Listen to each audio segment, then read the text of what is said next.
Want to speak real Polish from your first lesson? Sign up for your free lifetime account at polishpod101.com.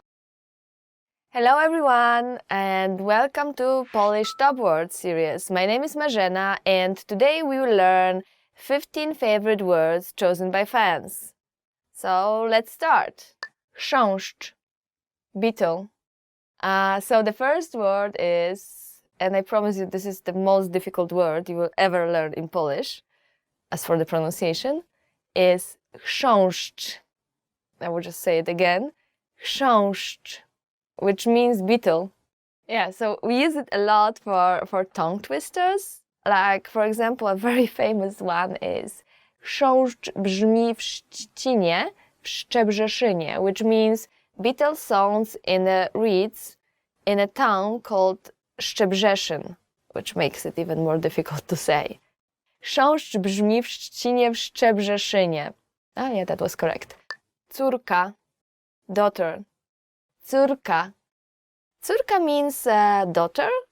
And if you want to say like your little daughter, you can say córeczka, which is a bit sweeter way of calling your daughter. If your daughter is studying Polish, you can say moja córka uczy się polskiego, which means my daughter is learning Polish.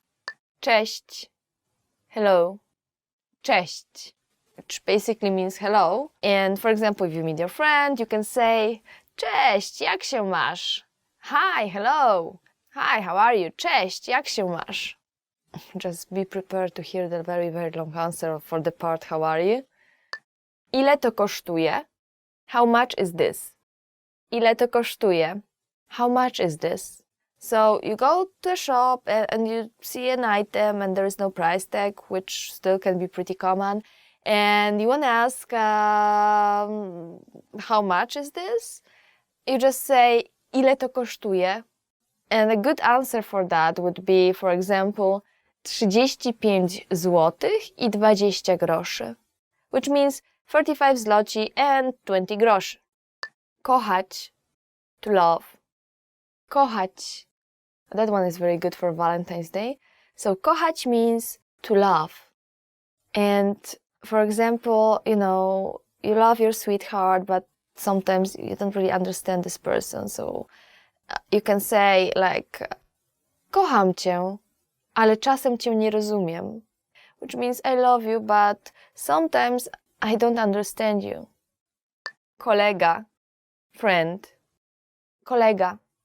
Kolega means a friend. Now there's a very funny thing in Polish because we have another word. It's przyjaciel. We translate przyjaciel as a friend as well. But przyjaciel is a better friend. Kolega, it can be used as colleague in English, so it doesn't have to be very close friend. And it's always about guys. For a girl, you would say koleżanka. So kolega for guys and koleżanka for girls.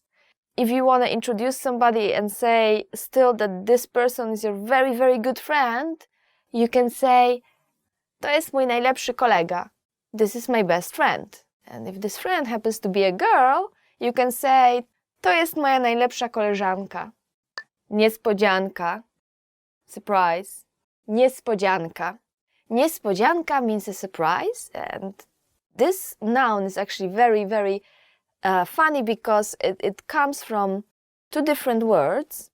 So nie, which is basically a negation, means no, and spodzianka, it's from spodziewać się, which means to expect something.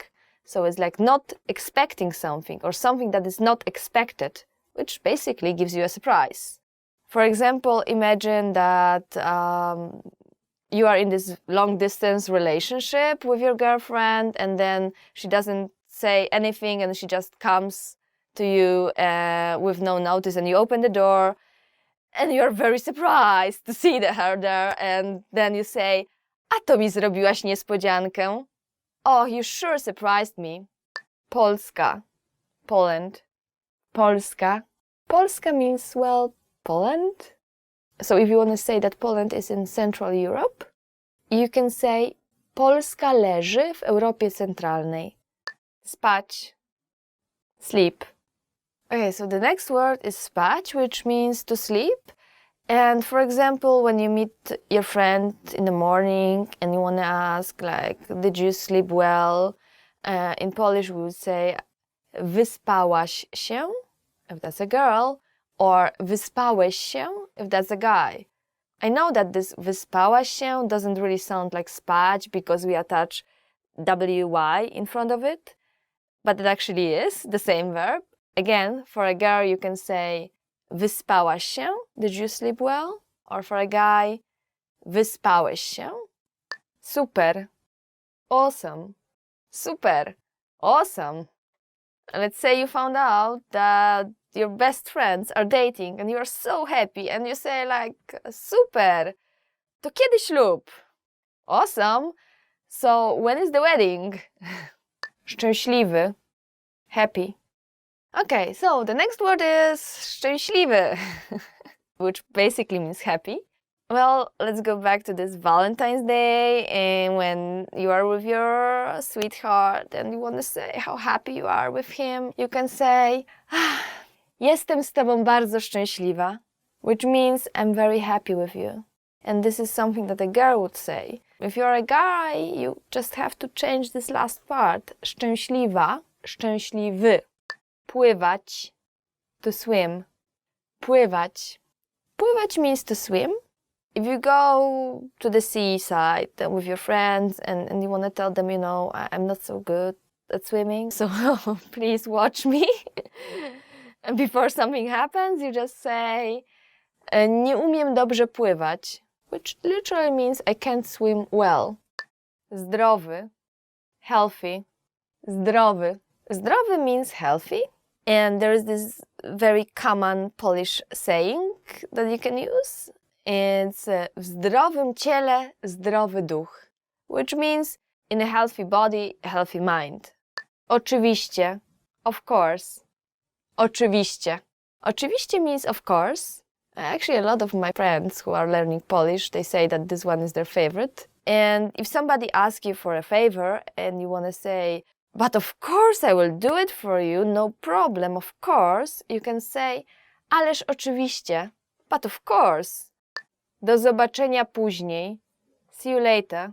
Do zobaczenia później. And it means see you later.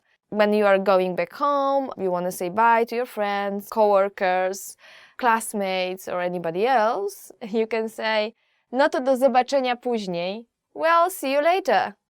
Thank you for watching 15 favorite words chosen by fans. My name is Marzena, and if you like this video, please leave a comment and give us thumbs up.